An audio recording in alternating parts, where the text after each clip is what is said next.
time over to our speaker. Your final multiple choice quiz of the semester will open immediately after this class and will be available for 2 weeks. It'll be open until Friday the 5th of December at 11 a.m. Our final exam is going to be held on the last class day. And the reason for that, the reason why we have the final exam on the last class day instead of during finals week is that some students may have exams during finals week for classes that are held on Monday or Wednesday during the 12 o'clock hour. Since we only meet 1 day per week, often it's encouraged to have the final on the last class day. So that's what we're doing. The format of it, I know you may have questions about what's the final exam going to be like. It's comprehensive, so it's covering all of the material and speakers and concepts we've had from the beginning of the semester. There will be some multiple choice questions, but more of the points are going to be earned with short answer questions. And so I'm not expecting to remember trivia like what's Dr. Nichols' favorite hobby, that sort of thing for the final exam, but rather some of the main concepts. For example, when the student speakers were coming and talking about internships, I'm going to ask you to, in your own words, describe some of the important points and the main points that each of our speakers brought to campus. And so we've had speakers across a wide range of disciplines and a wide range of engineering types. And so I just want to assess what you remember and what you took away from the professional speakers that we've had, the speakers related to the engineering profession that we've had so far this semester. So it'll be short, the exam. I think that many of you will be able to finish the exam in probably 20 or 25 minutes, even though we'll have 50 minutes available for you to take it.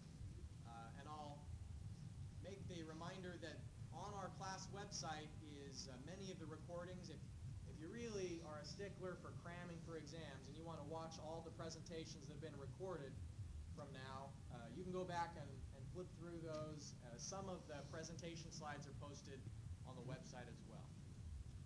So any questions related to these announcements? Yeah. Will you have like a practice quiz for like a study guide sometime or anything like that? No, I don't really have any review materials that I've got available to post. So it'll be just dependent on whatever notes you've taken through the semester or whatever you want to prepare by looking through the list of lectures that are posted in the video recordings folder. Could you No, go ahead. Could you put out the quizzes that we've taken throughout the year so we could go back and look at those, just like kind of refresh ourselves with what we're about? I'll have to see if that's feasible. Yeah, I'm not opposed to that. I'll get back to you by email. Yeah. Would we have to like remember be like the names of the teachers and stuff? It may help you. It may be helpful, but I don't necessarily think that it would be critical. You know, like I usually add the name just as like a second reminder of who that person was. So I'd say, you know, when engineering professor Andrew Nichols was talking, so it would just be like an added way for you to remember who it was. Any other questions? All right. Well, I'm really happy to introduce our speaker today, Bobby Burgess from J.H. Fletcher. He's a new engineer working for a really important company here in the Huntington area. Fletcher is involved in the mining industry, and they make some really complicated, amazing machinery, and they've been very generous in supporting Marshall's engineering program since it got restarted a few years ago. J.H. Fletcher has provided scholarship money, equipment money. They've provided expertise, and members of their company are on our advisory board. And so Marshall and J.H. Fletcher have been really close partners in engineering, and we appreciate Bobby coming over to share some of his experiences with you. He's working in the research and development section at J.H. Fletcher, and I think he intends to tell you a little bit about the company as an overview and then some of the experiences he's had since graduating. So, Bobby.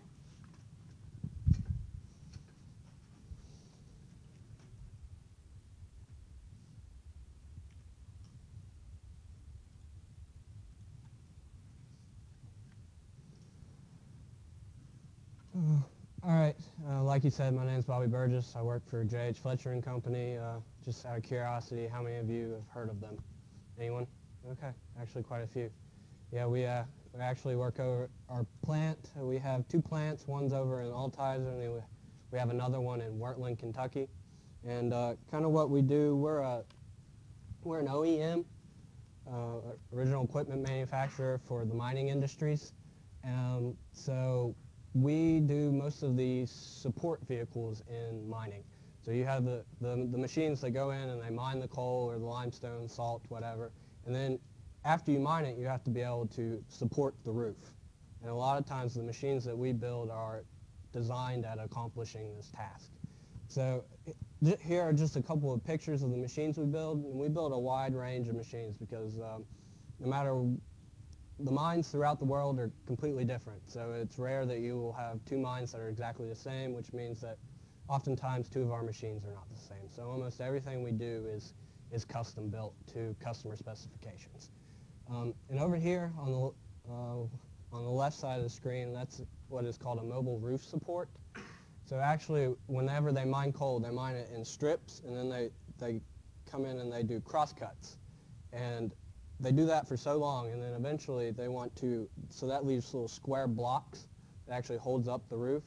So whenever they want to do retreat mining, so they've already mined the whole seam of coal, they can't go any further, they start doing retreat mining. So they actually go in and they dig out those blocks of coal. Well, when they do that, the mountain actually collapses. And so these machines actually go in and they hold up the mountain. You'll get a set of 4 of these if you buy them. And the way you stage them and move them, the mountain collapses behind them, so that they actually call that retreat mining. And the one on the other side is just a man-up bolter. That's probably used in a limestone mine. That's 45 feet up in the air. So a guy rides up in that basket and actually has to drill a hole, insert a roof bolt to help hold up the roof. And like I said, we're in all different kinds of mines. I mean, there's coal, we've got copper, limestone, platinum, potash, salt, and trona. So we have to be able to design machines for all these different types of applications. It's a wide range of applications. We design machines for mines that are 30 inches tall. So, and we design machines for mines up to 60 feet tall. So it's a wide range of applications. So there's always something in engineering for us to do, always new opportunities to explore. And this is just going in more into all the different types of machines that we can do. We have roof bolters, which is probably the main area that we focus on. That's probably the majority of our business is in roof bolting. We do scalers, which actually in a lot of hard rock mines, you don't need to bolt the roof as much because there's a nice strong structure to hold up the roof, so you just have to go in and you have to scale the roof.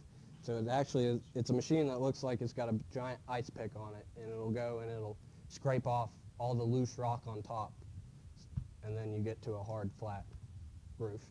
We've got AMFO loaders, face drills, so a lot of times in hard rock you have to drill and then blast out, and that's actually how you mine.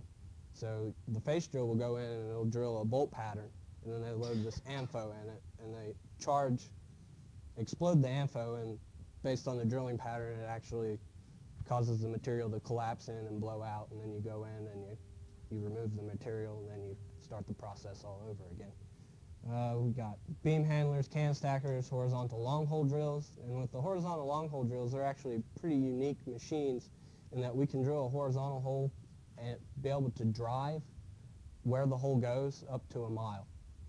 So a lot of times they use these machines for exploratory conditions. If they're mining and they're running up into an existing mine that they've closed up, a lot of times those mines become gassy, so you have to be able to drill holes into them and either de-water them or de-gas them before they can actually reopen them. So a lot of times they'll use those machines.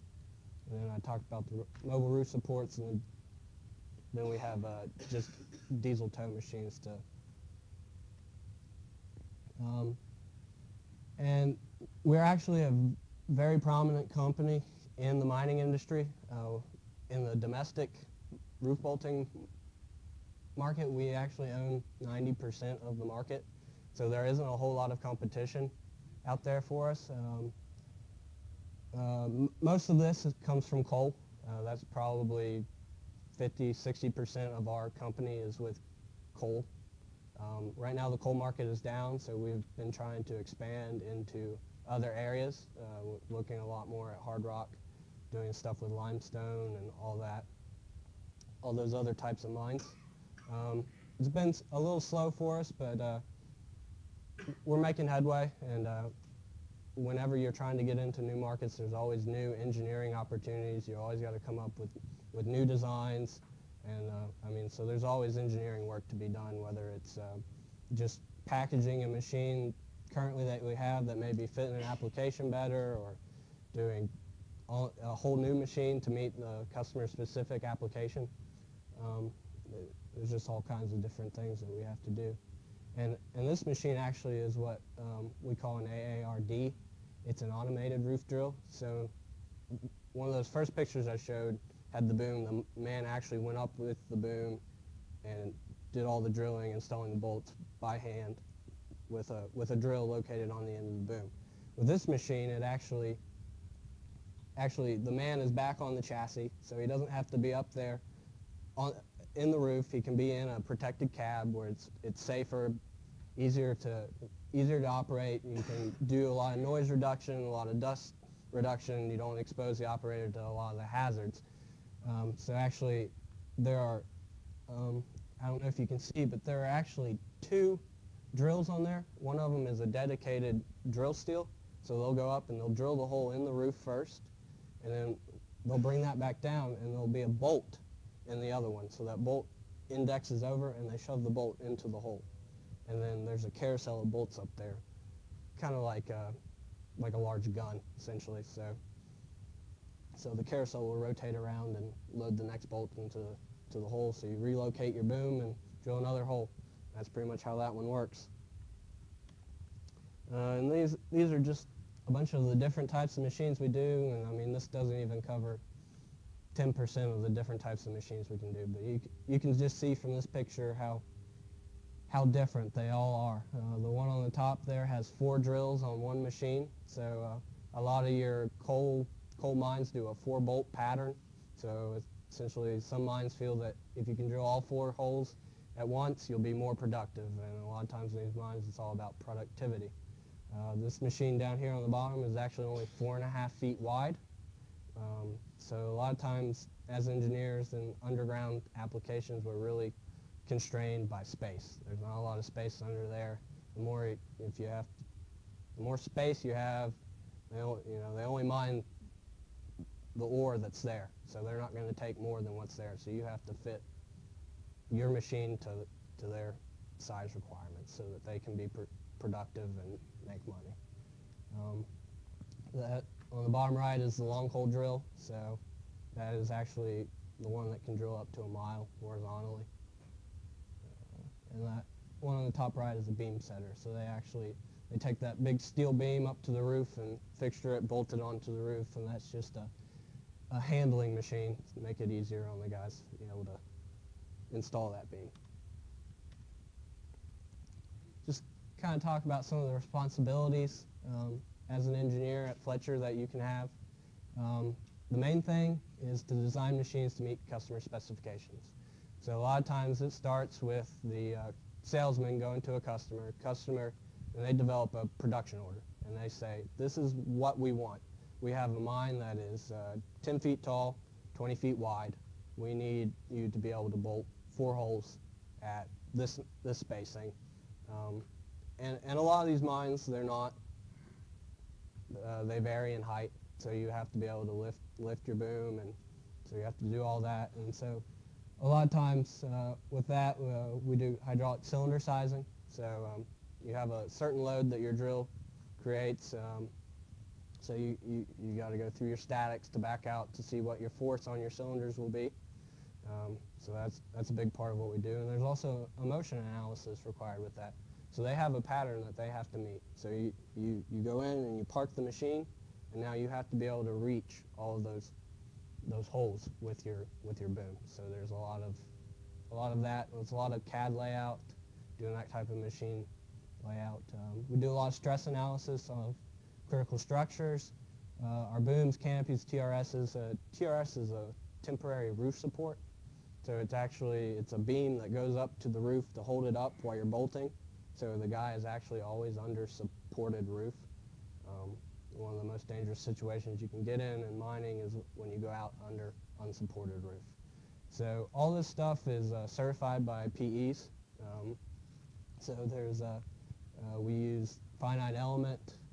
Sometimes if the structure is too complicated to do by hand, you use finite element to really see your stresses in your part, and a lot of times when you run your finite element, you look at your stresses, you can go back and you can change your design if need be, and so that it actually meets the requirements. And a lot of these are certified based on government regulations. MSHA is what creates a lot of those regulations. We have engineers that design hydraulic control systems. So these are all mobile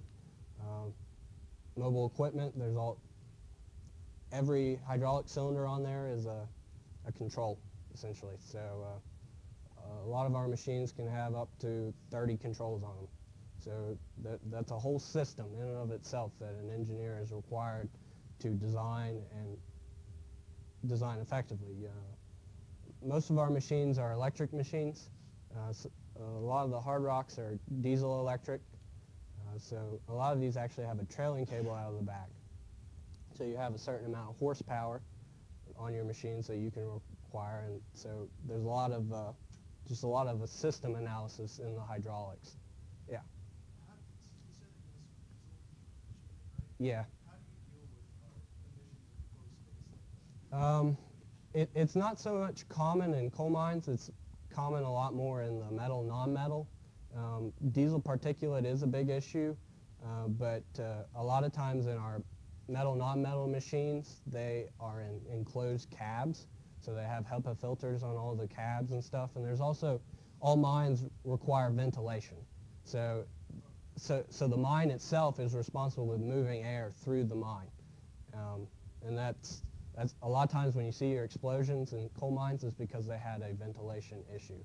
They weren't moving enough air to dissipate the methane in the mine and everything. So there is some, it's not just stagnant air, there is some ventilation, but it's not really all that common in coal mines to have diesel. It is in the more open mines. The hard rock stuff that's 20 feet or taller roof has a lot better ventilation, not a lot of, there isn't really an explosion hazard in a lot of those mines. So that type of stuff. And then a lot of times, I mean, as engineers, we're responsible for preparing the engineering drawings. So we have a product that we want to make. We have to get it out to our vendors, and so these drawings have to communicate what we as designers want them to actually physically make in order for our machines to assemble correctly and to accomplish the job needed. So that's probably one of the biggest parts of our jobs, is to develop these engineering drawings. And then also we have to provide engineering support during assembly. So all of our machines are assembled at J.H. Fletcher. We don't do all the fabrication, we don't do any machining or anything. It's just all assembly. So product managers are responsible for that specific machine. They're responsible from ordering it to ensuring that the bill of materials is correct, all the way until it ships, and then even sometimes for servicing the machine. So an engineer at Fletcher is responsible for a lot of different things. The product manager is responsible for that product from the time the salesman writes the production order all the way to the finished assembly.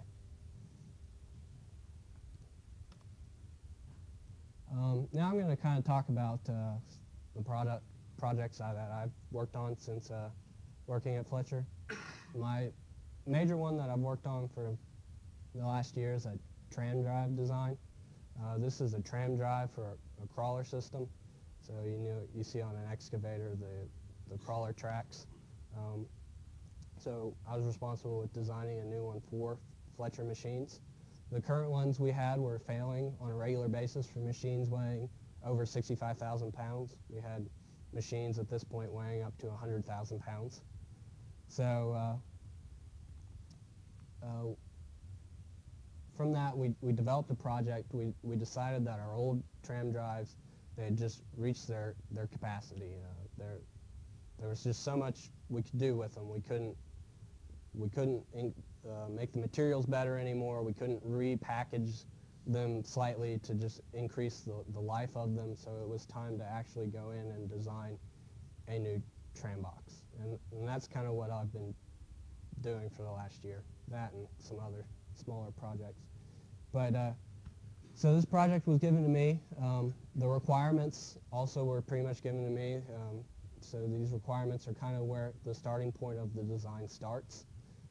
So they want to be able to tram a 100,000 pound machine up at 25% grade. We needed at least 100 foot a minute as a maximum speed. It needed to package to allow easy modification of current machine design. And a lot of times that's the hardest part. There are lots of crawler drives out there that could tram a 100,000 pound machine up at 25% grade. But there aren't a lot of crawler drives out there that can do that and fit onto our machines. So there's a lot of give and take in packaging things. There's a lot of iterations on all of this stuff, and you just kind of go down a path, and you have to analyze it and see where you messed up, and then almost start over. On a lot of these tram problems, these drive problems, you'll see if any of you go into mechanical engineering, there's always a life. You can't design something to last forever. So you always have to have a life consideration whenever you start these designs. Otherwise, it's just not feasible to do. And then also, a lot of our hydraulic systems are already designed, so there's a maximum pressure that they can provide. So that's also another input that you can work from. So the engineering process that we kind of go through is you develop the requirements or your inputs to practically solve the problem. So, we decided as a company, we sat down and we talked about, all right, what is failing on our current system? Why is it failing? Okay, now can we take that and we need to design a new one, but what do we want to design it to? What do we need? And so that you kind of discuss those as a group. I've discussed them with my boss. This is kind of, hey, this is what our machines weigh. This is what a lot of the requirements from the customer are. This is what they're going to want to see. So that's kind of where we start. We get a lot of our inputs and requirements from our customers and also from the different types of machines that we build. The next step is to just lay out a possible solution to the problem. You got to start somewhere. You know the beginning, you know the end a lot of times, and there's an infinite number of ways to get there. So a lot of times the first step is just to lay out one possible way. It gets you thinking. You start considering different options. And so once you come up with this possible solution, it's all about analyzing it. So I had to analyze gear forces. I had to make sure that the gear sizes and spacing and everything for our package, make sure those gears would handle the loads and make the life required that's in this drive. And then a lot of times after you analyze it, you figure out that there was a problem with it. So after you figure out what the problem is, all right, can I tweak what I've got, or do I need to consider a different approach? Hopefully a lot of times you can just kind of tweak what you have and maybe bump up a bearing size or increase the face width of a gear. There's a lot of different ways to reach the solution. It's just a matter of figuring out which is the best. And a lot of times it's just circling back, just reiterating your design until you come up with something that is feasible. And then after you iterated it and you've come up with a design that you're happy with, you have to develop your engineering drawings. It looks great in CAD, but until you can put it on a drawing and you can talk to the manufacturers and say, is this feasible to machine? Is this possible to fabricate? Can we cast this? All those things are to consider when designing this stuff. It's what parts am I going to cast? What parts am I going to machine? there's a lot of give and take with strengths and stuff. You have to go through. You have to select the correct materials. You have to do all that stuff, and it can be quite a difficult process sometimes. And then after you develop your engineering drawings, you actually manufacture the final design. After you manufacture it, hopefully you get to test it. Sometimes that can be in the shop testing. Sometimes that's going to be field testing. Your in the shop test may not be all that extensive, and the best test may just be go put it on a machine and see how it runs. And then after that, you want to revise your design to correct any problems or make manufacturing easier. So a lot of times it's going through, it's coming up with the solution, analyzing that solution, redeveloping that solution to fix any problems that you saw or encountered, and it's just circling back. And this is kind of just show you iterations. So we have layouts here. Top left is kind of the first one we came up with. It was very similar to the current design we had. Some of the problems we ran into is we just couldn't get the gear life out of those type of gears. They were just standard spur gears in an idler stack there's a bevel input and a planetary reduction, and then 3 spur gears, and we just couldn't get the reduction we wanted out of that or the life. So then we move on to other different types of layouts, and you can see over there on the right there are 3 different ones stacked up there to kind of compare sizes, see how they package, could they meet our life requirements, and it wasn't all, and they couldn't, and then we came up with this other one. And this one actually we packaged pretty well. We thought it was going to work out. Overall, we were pretty satisfied with the way it packaged and looked and everything. And then we went off and we talked to Timken, who do tapered roller bearings or any kind of bearings really. And we asked them if they'd do a bearing analysis on the bearings we selected. Well, turns out that they didn't think the bearings were adequate. So it's back to the drawing board and try again. So eventually we did come up with this final design. This is what an engineering drawing is. This is an assembly drawing with your bill of materials there. So this is the final design that we came up with for this tram drive. We finished this up probably in June, early June. Sent out orders for prototypes. We are currently, we're one piece away from building these things. It's actually been rather frustrating trying to get all of the pieces. Even once you design it, then you're responsible for going out and trying to find vendors to manufacture this stuff. So that's not always an easy thing to do. But that's all part of the stuff we do. And then these are just some of the parts that are involved. These are more detailed engineering drawings. There in the top right is actually the part that rotates with the sprockets and the chain drive. And that's a highly tolerant part. A lot of bearing fits and seals in that. So everything's really pretty critical. You get a whole lot of misalignment in these gearboxes that creates a lot of gear failure. So you got to get everything kind of lined up and sized correctly. So even after you produce this engineering drawing, there's no guarantee that when you get the part is going to meet that. So then there's an inspection process. You have to go through and you have to actually be able to measure that stuff and be able to tell if it meets your requirements. That's another job that an engineer at Fletcher would have to do. And that's probably the biggest project that I have worked on. This is another project that I wanted to talk to you about just because I have got to build it. We just finished building it probably last week, and we've started testing it. So we had a drill head, a customer, we were losing a lot of sales in Africa because there was a competitor out there that was producing drill head at a significantly lower price. The drill head didn't have the performance specs that ours did. It didn't have the life that ours did, but the initial cost was such a big difference that a lot of our customers are saying, hey, we're just going to buy this this not so good drill head, and we'll use it until it runs out, and then we'll throw it away and we'll get another cheap one.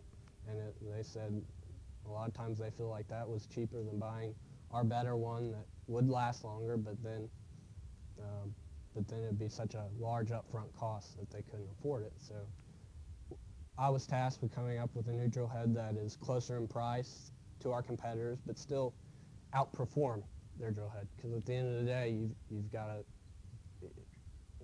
you've got to prove that your product is better than your competitors. So that's what we're trying to do. Is we're trying to show, hey, we can do this, but we can do it better than they can. So the approach was kind of remove a lot of the flexibility that our drill head offered, kind of make it more application specific, because our drill heads are used in almost every mine across the world, no matter what condition. So, kind of specialize it more towards the mines in South Africa, so that you take away some of that flexibility, but you can take a lot of cost out by removing that flexibility. Reduce the design life. If you design something to not last as long, your bearings don't have to be as good, your seals don't have to be as good, so all that is about costing. The longer life you want out of it, the more expensive it's going to be. So if you can settle for a lower life, then you can take a lot of cost out of it that way. And also, we reduce the performance requirements. We don't use, just by changing a hydraulic motor, we can reduce the cost on that. The motor's not as good, but it's as good as the competitors. And so if our customers are happy with the competitors, then they essentially should be happy with the new motor we selected. And it may not perform as well as our standard best drill head at Fletcher, but it will meet what the customer wants. And that's the important thing. And this is just kind of the drill head that we assembled. So never assembled them before, so it was my responsibility to kind of be out there, watch the guy assemble it, to make sure that he understands on my engineering drawing what he has to do to assemble these things correctly,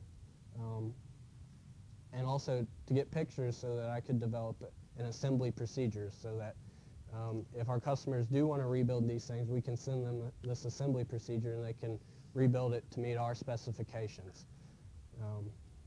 So that's also another job that we have to do. And then after you build it, there's always the all-important testing. You have to, sometimes developing a test for a drill head, or for anything really, is just as much engineering as developing the product. You have to be able to prove your design. And so a lot of times, to be able to prove your design, you want to get good data. And data acquisition is very important to be able to show a customer and say, hey, this is the data that we have. We have proved that it can meet your specifications. We've put it on our test bench, and we can show you this testing. So that's really important in design, to be able to prove that your design works. So to be able to prove it, you need to have a viable test. And this is just a little video to show you what the test stand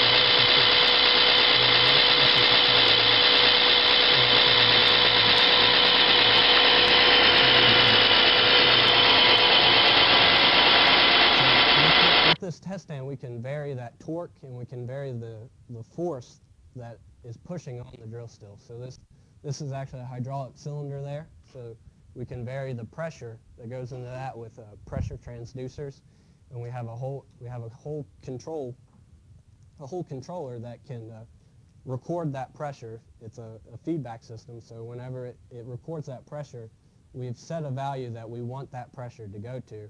So as that pressure changes, it's going to change.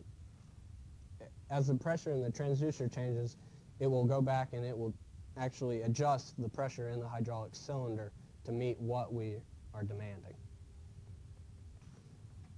And then just kind of want to talk to you advice, I guess. I was a student, just graduated a year and a half ago, so I'm pretty fresh out of school. Kind of know, I've been through the recent job hunt, all that kind of stuff, and a lot of advice I'd have, as far as students-wise, study, go to class, seek help if you need it. Don't just copy solution manuals. I wouldn't recommend doing that. You guys are here. You got to put the time in to learn it. So it's a lot easier to learn it now than go and get a job and say, hey, we need you to do this, and you realize you didn't really take the time in school to learn that. So you guys are here. You might as well put the time in and learn it now. Also, don't get discouraged. Engineering school is difficult. There will be times where you question why you're doing this, but it is worth it if you enjoy it. The benefits are huge in my opinion, but it is tough. But don't get discouraged. Just keep trucking. You'll get through it, and keep working. I would recommend keeping your engineering textbooks. I don't know if a lot of you guys would decide to do that, but it's always a good reference if you're at your job. They ask you to do something, you're like, I don't remember how to do that, but I remember the class, and you can always go back and look it up. And those are always good resources to have. Take advantage of networking opportunities while in college. Get in groups. If you guys have ASME or any type of professional organizations that you can join, and you can create networking opportunities which will help in your job search. It's always good to know somebody at a company that you want to work for. They can help. Maybe they can help get you in. It's just always good to know people that can help you out. I would recommend getting work experience before you graduate, whether this is through internships or co-ops. From my experience, I had friends that did it, and I had friends that didn't do it. And the majority of the times, the ones that did it had a lot easier time of finding a job. Now, whether that was at the company that they actually worked at or not, it didn't really seem to matter. Sometimes they'd get a job there, but other times, employers are really looking for you guys to have a little bit of practical experience when you graduate. A lot of times with co-ops, they could add time on to your graduation date, but it's better to, in my opinion, it's better to work in school and get paid for it than to be looking for a job after you graduate with no income. So I would highly recommend getting some kind of work experience, doing whether it's research opportunities through the university or actually going out and finding a company to do this through. Also, when you start getting close to graduate, I would recommend applying to as many jobs as possible. I mean, I'm sure most of you have your dream job with your dream company that you want to work for, but that's not always feasible. Sometimes they're not always looking. So go ahead and apply. You never know. You may find something out there that you actually enjoy and would want to pursue. And always remember that your first job isn't necessarily your last one.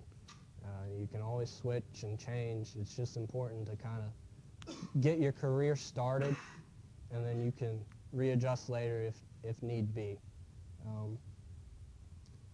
And don't just rely on the university's employment resources. Go out and look on your own. If you guys are coming close to graduating and you haven't had any luck in the employment realm yet, you need to start looking on your own. Start going to job websites and look at the postings. See, hey, maybe this is something I can do, and it never even hurts. You look at what they're looking for. Maybe you don't quite meet it, but you never know till you apply. So just apply, and it's always nice to have options whenever you graduate. And that's another thing. Being an engineer, you always have many options in the workforce, so take advantage of it. Hopefully a lot of you, when you graduate, will have multiple offers and can go a lot of different directions, and I just recommend that you guys explore all those options. That's kind of all I have. If any of you have any questions or anything.